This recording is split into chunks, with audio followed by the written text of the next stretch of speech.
जमशेदपुर के मानगढ़ ओलीडी में बंद पड़े आदिवासी मध्य विद्यालय के प्रांगण में बैठक कर आदिवासी महिलाओं ने क्षेत्र में हो रहे अवैध नशा के कारोबार के खिलाफ एकजुट होकर सड़क पर उतरकर नशा मुक्ति के खिलाफ आंदोलन का उलगुलान करने का निर्णय लिया। स्थानीय आदिवासी महिलाओं के द्वारा आयोजित बैठक में शामिल होकर भाजपा नेता विकास सिंह ने नशा के खिलाफ चलने वाले अभियान में बढ़ चढ़कर हिस्सा लेने की बात कही। महिलाओं ने कहा, कुछ दिन पूर्व स्थानीय महिलाओं के द्वारा ओलीडी थाना में प्रदर्शन कर आदिवासी मध्य विद्यालय में हो रहे नशा के अवैध कारोबार के बारे में बताते हुए विकास सिंह के नेतृत्व में प्रदर्शन किया गया था। पुलिस की गश्ती और कार्रवाई के बाद आदिवासी मध्य विद्यालय के प्रांगण में नशा का सामान बिकने के साथ अड्डेबाजी बंद हो गई, लेकिन नशा के कारोबार करने वाले लोगों ने केवल अपना स्थान और पता बदल दिया।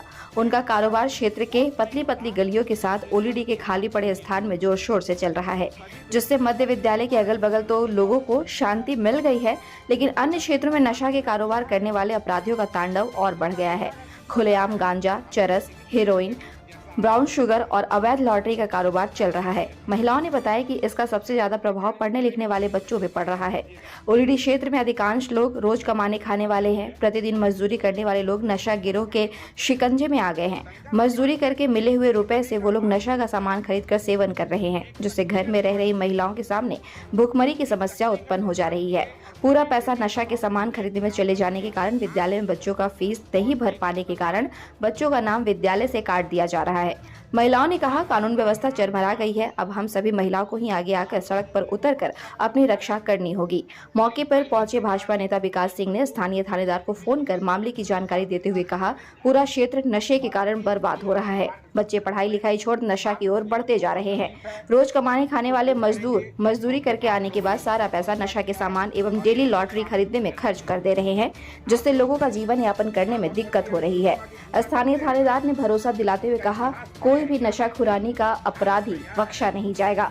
विकास सिंह ने स्थानीय आदिवासी महिलाओं को भरोसा देते हुए कहा कि स्थिति नहीं सुधरी तो कांवड़ यात्रा के बाद आदिवासी उच्च विद्यालय परिसर के पीछे लगी भगवान बिरसा मुंडा की प्रतिमा के समीप सभा कर पूरे क्षेत्र में आक्रोश रैली निकाली जाएगी, जिसमें क्षेत्र की महिलाएं हरवे हथियार के साथ शामिल होकर नशे के खिलाफ जन जागरूकता का रैली निकालकर आंदोलन का उलगुलान करेंगी।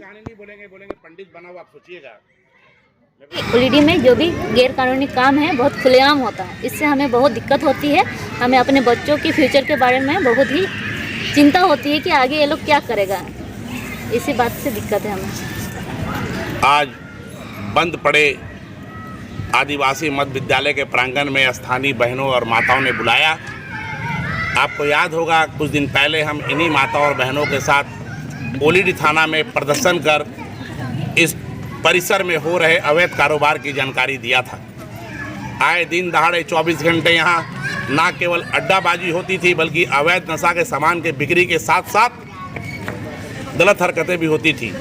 मैं आपके माध्यम से थानेदार को धन्यवाद देना चाहता हूँ कि उन्होंने कार्रवाई करते हुए अड्डेबाजी तो बंद करा दिया, लेकिन बहनों ने बताया कि अड्डेबाजी, नशा का सामान बिक्री होना इस प्रांगण में बंद जरूर करवा दिए हैं, लेकिन जो अपराधी है, जो नशा का सामान बेचते हैं, जो पूरे वातावरण को ख़राब करते हैं, उन्होंने अपना ठिकाना बदल के दूसरे जगह चल गए हैं, छुप छुप के कारोबार करते हैं।